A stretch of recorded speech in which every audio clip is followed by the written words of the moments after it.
Hey Crushers, Young here. I'm bringing you a new Crush Them All video. Today's video is going to be another video from the Young vs. the World series.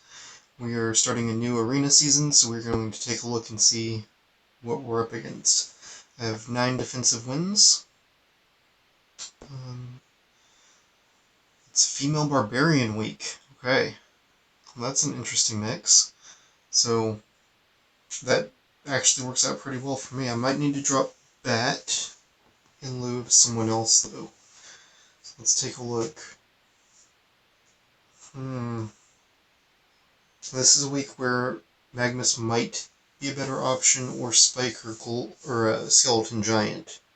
In this case, I think Skeleton Giant might be what I bring in instead, because it'll help me combat other Siegfrieds. So Mr. Montague has pretty solid overall team. Stun from Zac, which shouldn't be too much of a problem as long as I get an S2 off from my Siegfried. Not getting super buffed Vlad this week should make a difference here. So let's go ahead and try this one out to start the arena week off. I do apologize for the videos not being uploaded properly. I had them set on a timer to automatically update at various points. Man, I forgot how buffed Furiosa's health is on these weeks. And honestly, it was just this big mistake on my part with the scheduling. So I'd set the month and the day correctly, but I accidentally set them to publish next year instead of this year, so I have that corrected. They should be uploading like normal and everything should be working just fine moving forward. Wow, 7-7 Spike and a 6-6 Aqua, which is weird considering there's no Atlantis on that team. I'm actually not sure I can beat that team, but let's give it a shot. Butchered by Trader. I don't even know who this is. But the 7-7 Spike is definitely interesting. I want to hopefully see some action from my Skeleton Giant. Or maybe I'll just break the crystal from there. Okay. I was not really sure what happened there. I forgot I was supposed to be looking at stats. Apologize for that. So there you can see. That's the difference between a 7-7 Spike and a 7-7 Siegfried. You saw my Siegfried had 7 million damage and the Spike only had like 14 million or something. Ooh, boy. I don't think I can touch that. Not with 5-7 Aqua, not this week for sure. Okay, farting anywhere.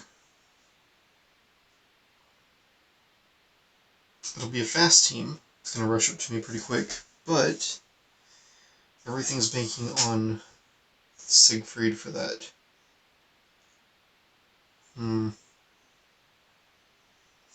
going to try it. I don't know how I'll do, but it is Gladiator week after all, so if there ever was a time for me to go for it, this is it.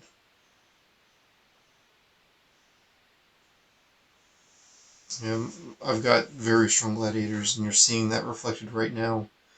Again, another victory from early in, Siegfried getting his S2 off. You can see massive amount of damage there. Enemy Siegfried took 51 million damage. There was not that much healing going on. Not compared to the DPS I put out.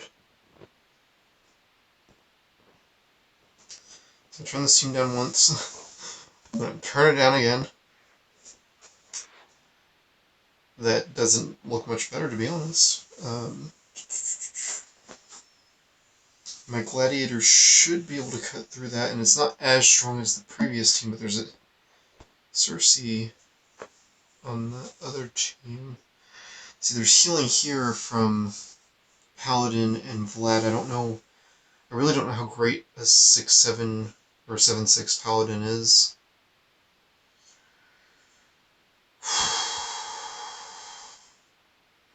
YOLO. Let's see. My Gladiator's in the back, which is nice, because that means he'll get at least an S2 off against all of those strong water type there. There's Siegfried. Oh, come on, come on, come on. Get an S2 off. Just one. Are you kidding me?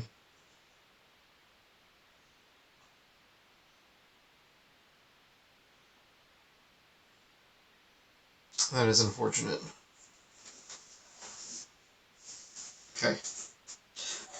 I did surprisingly good. I didn't think I was going to do that good even. 122 million damage for my Sorrow. She's loving this female buff. My Siegfried took 105 million damage, 93 million to Gladiator. Some healing, but not that much. It was just overall difference between my team and that team. Okay. Savage God. Leaf Blade for stun. I like the 7/6 Buggernaut Giant. That's interesting, and I'm definitely going for this one. Nothing else looks like terribly threatening, but you don't ever see one of those. I don't think I've ever seen one. I guess it's the top tier weapon for it. That was awesome.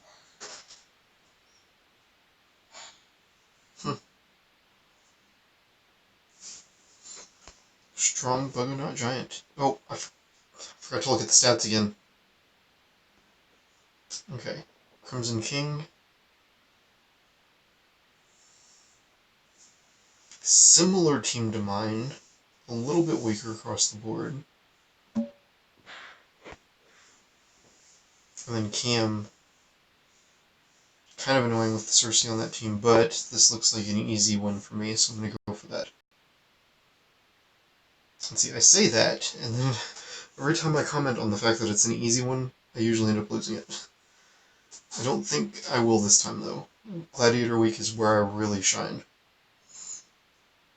I'm just going until I get the arrow this week. We're not going to be spending any more flues than we need to. I'm starting to run pretty low, as you can see there.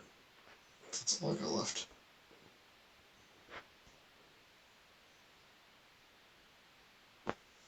You know what I keep forgetting? Keep forgetting to look at stats. You guys have to remind me.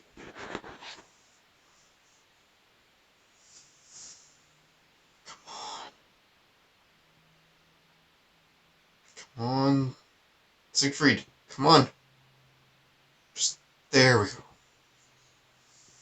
Yes! An offensive Cersei, I swear, is amazing.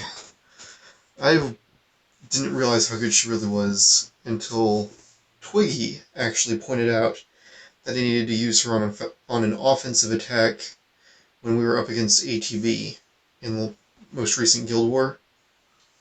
And I am not disappointed. It has been...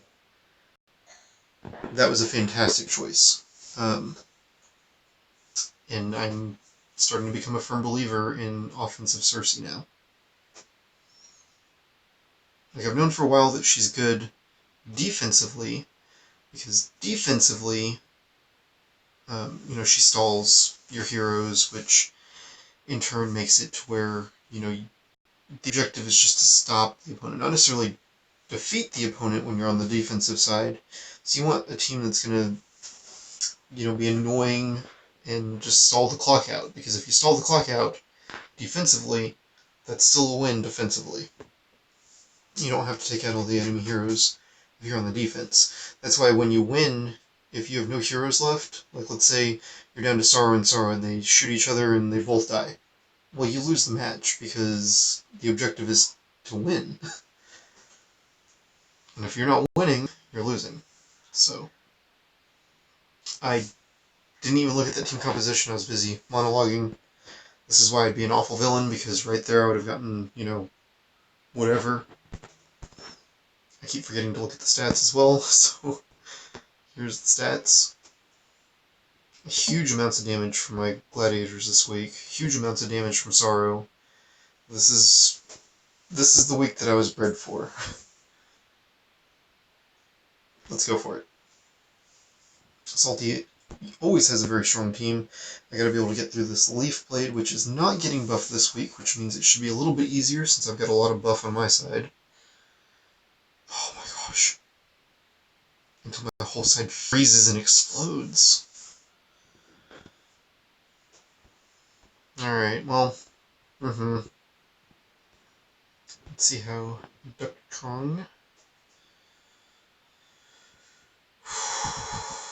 7/7 Sorrow is intimidating, considering it's like, you know, the anti-Siegfried. Null looks manageable, so Null it is. Stun on that side being offered by Monkey Robati and Spike, but neither of them lasted long enough to make a difference there. Looks like I'm going to lose this one. Oh, maybe not. Nope. I won. You know why? Offensive Cersei. Yeah, she's a lot better than I thought she was. Twistion, now in DGM. I don't know if I mentioned that last week or not, but since I'm in DGM, I have to go for it. That's the rule, guys. Like, if I see you and I'm in the guild with you, I gotta fight you. Who's their Cersei possessing? Hopefully not my Sar. Okay, no. Atlantis. I'm okay with that. Alright, Twist. You just couldn't hang in Barb Week. 46 million damage from Sorrow, 32 from Gladiator, 22 from Siegfried. Siegfried took 75 million damage. That's crazy. It's insane how much they got this week. Well, that is enough to definitely bump me up for Legendary 2. I do appreciate you guys watching as always. If you have any questions or comments after watching this video, please leave them in the comment section below, or you can reach out to me through the official Discord, which you can access through the settings of the game in the community section. I appreciate you guys watching this series, and I appreciate your continued support. Thank you.